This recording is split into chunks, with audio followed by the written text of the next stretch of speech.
तो दोस्तों मैं बात कर रहा था कि वो व्यक्ति जो है डायरेक्टली या इनडायरेक्टली कुछ ना कुछ कहने की कोशिश कर रहा होता है ना। तो बेसिक जो है उसका पर्पस यही रहता है कि मतलब मेरा क्या बनेगा, मतलब प्रेजेंट प्लान क्या है, मैं कैसे जुड़ूंगा, मैं कैसे लोगों से बातचीत करूंगा। क्योंकि देखिए एक चीज होती है कि आपको किसी को यदि ये समझाना है तो आप उसके अंदर ये तो देख रहे हैं कि मैं प्रेजेंटेशन दे रहा हूँ। लेकिन दूसरी बात ये समझिएगा कि आप उस व्यक्ति को डायरेक्टली या इनडायरेक्टली आप उसको एक प्लेटफॉर्म अवेल कर रहे हैं, जिस प्लेटफॉर्म को रन करने के लिए उस व्यक्ति के अंदर कम्युनिकेशन स्किल्स होना बहुत ज्यादा जरूरी है। आमतौर पे हम लोगों को एमएलएम के प्लान तो देते हैं, ठीक है जी, लेकिन क्या उसके साथ कम्युनिकेशन स्किल्स हम देते हैं? नहीं। क्या हर बंदे के पास कम्युनिकेशन स्किल है? नहीं। क्या हर बंदे के पास ऑब्जेक्शन हैंडलिंग टेक्निक है? नहीं। क्या हर व्यक्ति नो सुनने के लिए रेडी है? नहीं। क्या हर व्यक्ति ने कभी कोशिश की है कि नहीं यार मैं सबको मैं सुनूं तो सही कम से कम जीवन में? क्योंकि बहुत सारे लोगों को ना बात रखने की आदत है, सुनने की आदत नहीं है। और आप उम्मीद करते हैं कि ऐसा व्यक्ति 2 4 10 20 50 हजार लोगों से बातचीत करे और जोड़े और उनको समझाए भी ये चीज है, उनकी रिजेक्शन झेले। तो दोस्तों हर व्यक्ति नहीं करेगा, समझे बात को। तो ये चीज जो है इसको आपने जरूर अच्छे ढंग से समझना है कि जो आपके मन में जो भी ऑब्जेक्शंस आते हैं, जो भी ऑब्जेक्शंस आपके मन में आते हैं, इन सारे ऑब्जेक्शंस को आप पहले खुद राइट डाउन करें, ताकि आपको पता चल सके कि सामने वाला व्यक्ति आपसे क्या क्या क्वेश्चंस और क्या क्या ऑब्जेक्शंस पूछ सकता है। जैसे कि लोग कहते हैं काम नहीं चला तो मेरा सवाल बड़ा सिंपल सा होता है कि सर अगर दुकान खोल ली है और दुकान खोलते समय अगर ये सोच लें कि दुकान नहीं चली तो क्या आप शटर उठाएंगे? तो मुझे लगता है समझने वाले समझ गए होंगे। दूसरी बात है, लोग कहते हैं मेरे बस की बात नहीं है, तो आप कह सकते हैं कि स्टार्टिंग में शुरुआत में जब मैं किसी काम को शुरू किया था तो मेरे बस की भी बात नहीं थी। दुनिया में जब बच्चा आया था दुनिया में पहले दिन, तो उसका उसका वो पहले दिन पायलट नहीं बन सकता था, लेकिन एक दिन आया दुनिया में, फिर आके वो थोड़ा यूथ एज में पहुंचा। धीरे से उसको पता लगा कि उसको एविएशन सेक्टर में जाना है और फिर उसने अपने आप को चेंज किया, अपग्रेड किया, तो उसके लिए कुछ सीखा, किसी प्लेटफॉर्म में एडमिशन वगैरह लिया। करते हुए धीरे धीरे उसने प्रैक्टिस की और एक दिन वो पायलट बन गया। लेकिन क्या पहले दिन ये पॉसिबल था? नहीं। तो दोस्तों दो तरह की चीजें हैं। एक चीज है कि आप कर सकते हैं लेकिन उसमें टाइम कंज्यूमिंग है, यानी कि उसके अंदर टाइम जाएगा, समय लगेगा उसके अंदर। और बहुत सारे लोग समय लगाना ही नहीं चाहते हैं। दुनिया में कोई चीज बिना समय लगाए नहीं मिलती है। आप यदि फल उगाना चाहते हैं तो आपको ये देखना है कि दो तरह के फल होते हैं, ठीक है जी। वो फल जिनके पौधे, एक बार जैसे पपीते का पेड़ होता है, आप मान लीजिए पपीते का पौधा होता है, तो वो परमानेंट 200 साल तक रहने वाला नहीं है। 2 3 4 साल 5 साल, दैट्स ऑल। बहुत ज्यादा अगर सेवा कर लेंगे तो 10 साल। लेकिन आम का पौधा, जैतून का पौधा, इनकी उम्र बहुत लंबी होती है, ठीक है जी। तो आप ये देखेंगे कि जो फल है ना, इन फलों का भी समय होता है, तो यहां पर भी टाइम लगाना पड़ता है। आप टाइम लगाएंगे तब इसको ये फल देते हैं, ठीक है जी। और उसके बाद फसलें लगती हैं, वो समय मांगती हैं। आप मन शांत करना चाहते हैं, क्रोधित मन को शांत करना चाहते हैं, तो इट विल टेक टाइम, समय लगेगा। आपको धीरे धीरे न्यूट्रल होना पड़ेगा, फिर पॉजिटिव वेव्स की तरफ जाना पड़ेगा, तब आप न्यूट्रल होंगे, तब आप शांति की तरफ बढ़ेंगे। और या फिर किसी ऐसे व्यक्ति से आप मिलें, किसी ऐसे संत से मिलें जो आपको समझाए कि हाँ शांति क्या है, तो वो अच्छे ढंग से आपको वो रियलाइज महसूस करा दें आपको। तो फिर आप क्रोधित अवस्था से शांत अवस्था की तरफ पहुंचते हैं, यानी कि वहां समय लगता है। आप बच्चों को जब स्कूल भेजते हैं तो पहले दिन से वो ग्रेजुएट नहीं होते हैं, इट टेक्स टाइम, समय लगता है। हर चीज में समय लगता है। आप अपने डेस्टिनेशन से अपने ऑफिस में जा रहे हैं तो अगर बहुत भी स्पीड गाड़ी होगी तो इट विल टेक टाइम। ऐसे करने से तो आप ऑफिस पहुंचेंगे नहीं। अगर ऐसे करने से ऑफिस पहुंच गया तो ट्रांसपोर्टेशन डिपार्टमेंट खत्म हो जाएगा, ऐसे करने से एविएशन खत्म हो जाएगा, है ना, डिपार्टमेंट। गाड़ियों की जरूरत नहीं रहेगी, फ्यूल की कोई बात नहीं करेगा। तो ऐसे ही करेंगे, इधर इधर इधर इधर हो गया, ऐसे नहीं। हर चीज में समय लगता है। तो ये एमएलएम इंडस्ट्री है, यहां पर समय लगता है। ऑब्जेक्शंस जो लोगों के हैं, मैं बात हमारी चल रही थी ऑब्जेक्शंस के ऊपर, तो जितने भी लोगों के मन में सवाल हैं, उन सवालों की सबसे बड़ी बात है कि जब कोई व्यक्ति अपने अंदर झांक के खुद से सवाल पूछे तो हर व्यक्ति को अपने अंदर हजारों जवाब मिल जाएंगे एक सवाल के, एक सिंगल सवाल के। लोग लोगों से सवाल पूछना चाहते हैं, लोग कभी खुद से सवाल नहीं करते हैं, एक चीज। दूसरी बात है, यदि आपको लगता है कि आपकी टीम के अंदर इतनी समझ नहीं है, इसीलिए तो आप लीडर हैं। तो लीडर क्या करता है? लीडर अपनी फ्रंट लाइन का ऑब्जेक्शन हैंडलिंग करता है। काम नहीं चलता, उसे बोलिए बिल्कुल सही बात है, काम चलाने पड़ते हैं। लोग नहीं मानते, प्रेजेंटेशन देनी होती है, ठीक है जी। पेमेंट लोग नहीं देते हैं, पेमेंट लेने के लिए उनको प्रिपेयर करना पड़ता है डिसीजन मेक करवाने के लिए, ठीक है जी। अपना जो है मार्केट में किस तरह से हम लोग काम अच्छे ढंग से करेंगे, उसके लिए एक फ्लो बनेगा। तो हर चीज का एक जवाब होता है। पेमेंट, डिपॉजिट, विड्रॉल, ट्रांसफर का क्या सिस्टम रहेगा, उसको आपको पूरा जो भी सिस्टम, जिस भी सिस्टम में आप काम कर रहे हैं उसको समझिए, अच्छे से अकॉर्डिंगली करिए, ठीक है जी। तो ये हर चीज है।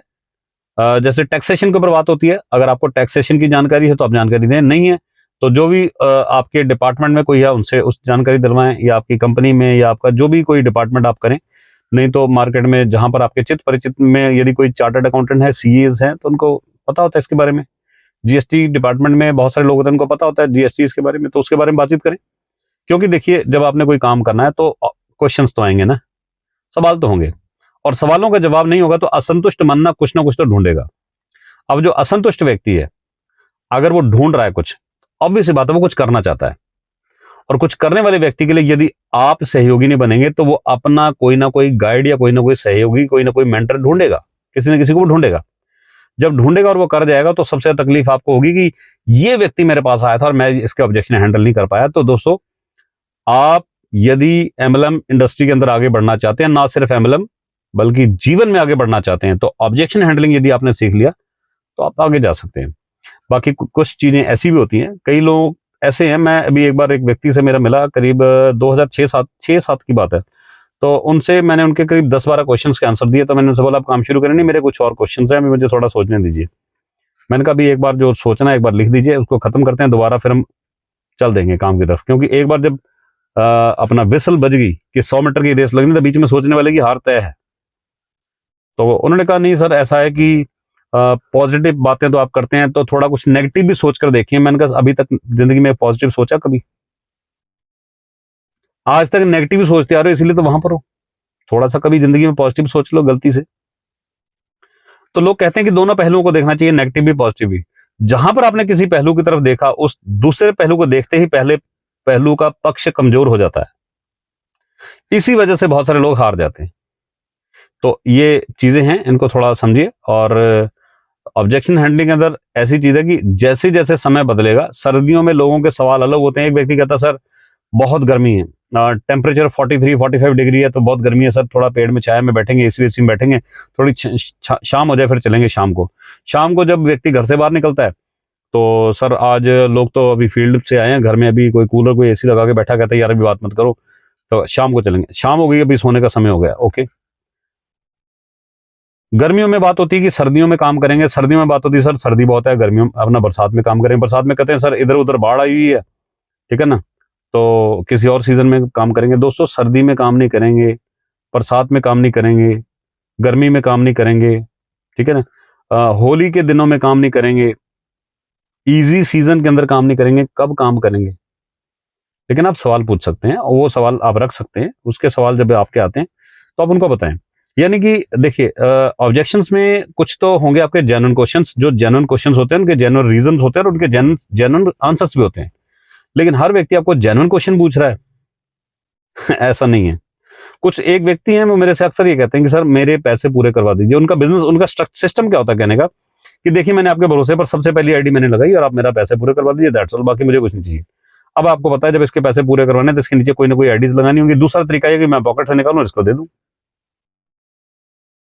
तो वहां बंदा सोचता है कि चलिए इसके पैसे अगर मैं सिस्टम से पूरे करवाता हूं, तो उसके सिस्टम से पैसे पूरे करवाने के चक्कर में जब उसकी आईडीज आप स्ट्रक्चर बिल्ड करना शुरू करते हैं, तो जाने अनजाने वो व्यक्ति एक छोटी सी बात पकड़ के कि मेरे पैसे पूरे करवा दीजिए, मुझे इतना चाहिए, इससे ज्यादा मुझे कुछ नहीं चाहिए, वो आपसे 2, 4, 5, 10, 15 लाख रुपए का काम करवा जाता है और वो बड़े आराम से बैठ के खाता। उसका हर बार का यही ट्रिक है, मेरे पैसे पूरे करवा दीजिए।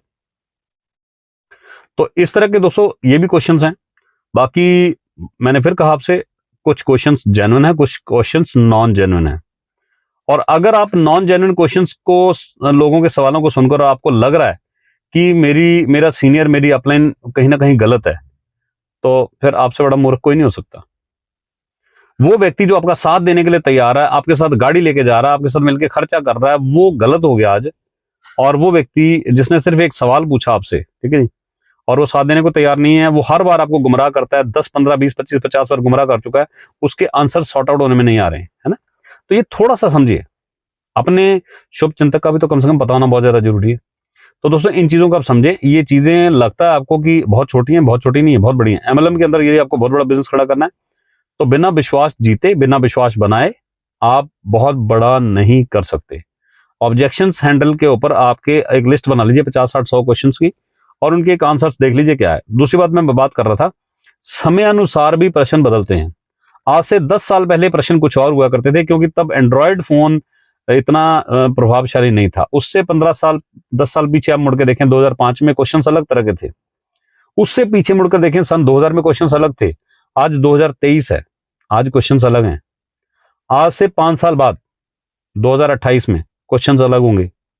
वो क्वेश्चन ही नहीं होंगे जो 2020 या 2023 में, क्योंकि आर्टिफिशियल इंटेलिजेंस आ रहा है, तो सिस्टम चेंज हो रहा है, हर चीज चेंज हो रही है, तो क्वेश्चन भी तो चेंज होंगे ना। 5 साल 6 साल पहले लोग हमसे कहा करते थे, सर मेरे बच्चे छोटे हैं तो अभी तो काम कैसे करेंगे। तो हमने कहा अगर ये बच्चे 18 साल 20 साल के हो जाएंगे तब कर पाएंगे, तब तो आपको पैसों की बहुत आवश्यकता होगी। तो आपके बच्चे भी छोटे हैं, आपको भगवान ने समय दिया, तो आप कर लीजिए। अभी करेंगे तभी तो 5 साल बाद बैंक बैलेंस बढ़ेगा। बस की बात भी जो है काम करने से होती है। कोई भी बंदा कहता है मेरे बस की बात नहीं है, कोई बात नहीं, आप काम करना शुरू कीजिए, धीरे धीरे आपके बस की बात हो जाएगी। पर कीजिए तो, कोई करेगा तो प्रैक्टिस होगी तो आपके बस में, आपके हाथ में आ जाएगी वो चीज। तो एक चीज है। दूसरा, कुछ लोग कहते हैं सर अगर मेरी टीम ने काम नहीं किया तो नीचे वाली टीम जो है वो है किसकी, मतलब बच्चे किसके हैं, पापा मम्मा के। तो बच्चे तो ये देखेंगे ना पापा मम्मा क्या कर रहे हैं, यानी अपलाइन क्या कर रही है, तो फ्रंटलाइन देख रही है, फ्रंटलाइन वही करेगी जो अपलाइन कर रही है। तो यहां पर है क्या है, यहां पर यह है कि टीम वॉच करती है आपको, क्योंकि बिजनेस डुप्लीकेशन का, सीखने और सिखाने का है। तो इसलिए जितने भी ऑब्जेक्शंस आते हैं लोगों के, उनको हैंडल करें और जेन्युइन वे के अंदर उनको साथ में लेके चलें। और आपको इसमें ज्यादा सोचने की आवश्यकता नहीं है कि किस तरह से लोगों के क्वेश्चन हैंडल किए जा सकते हैं। जैसे जैसे आप काम करते हैं तो आपको खुद भी उसकी प्रैक्टिस होती चली जाती है, और जिसने खुद प्रैक्टिस की हुई है उसको पता कि ये कैसे चलता है। तो ये मेरी कुछ मिला के कुछ बातें थी जो मुझे लगता था कि मुझे कहना चाहिए, क्योंकि ऑब्जेक्शन हैंडलिंग को लोग बड़ा लाइटली लेते हैं। सर ये ना नेगेटिव बात कर रहा है, यार किसी ने सवाल पूछा, नेगेटिव कैसे हो सकता है। लेकिन कोई बार बार सवाल पूछ रहा है, तो उसके पीछे या तो कोई लॉजिकल वजह है या इलॉजिकल वजह है। अगर लॉजिकल वजह है तो लॉजिक का आंसर दिया जा सकता है, इलॉजिकल है तो उसको इग्नोर भी किया जा सकता है कि कोई बड़ी बात नहीं है। एमएलएम के अंदर जो है कोई भी व्यक्ति आता है तो अपनी पेमेंट, अपनी आईडी, अपने प्रोडक्ट को बाय करने के लिए देकर आता है। वो किसी को उसने खरीद नहीं लिया, उसने कंपनी नहीं खरीद ली, कंपनी ने उसको नहीं खरीद लिया, क्योंकि इंडिपेंडेंट चैनल पार्टनर है ना सब लोग कंपनी के। तो ये बिजनेस जो है इस तरह से रन करते हैं। ठीक है जी। तो ये जो चीजें मैंने भी आपको बताई, अगर अच्छी लगी हो तो आप अपनी टीम्स के साथ शेयर कीजिए, क्योंकि बातें बड़ी कॉमन है, लेकिन कॉमन चीजें अगर आपको स्पेशल बना सकती हैं तो कॉमन चीजों को समझना बहुत ज्यादा जरूरी है, क्योंकि ये स्पेशल बनने के सफर की ओर लेके जाती है। So wish all the best. Video अच्छी लगी हो तो शेयर भी कीजिएगा, सब्सक्राइब कीजिएगा, लाइक कीजिएगा, बेल का बटन भी दबाइएगा, बेल आइकन, ताकि आपको अगली वीडियोस मिलने का मैसेज भी आपको बराबर मिलता रहे। Thank you.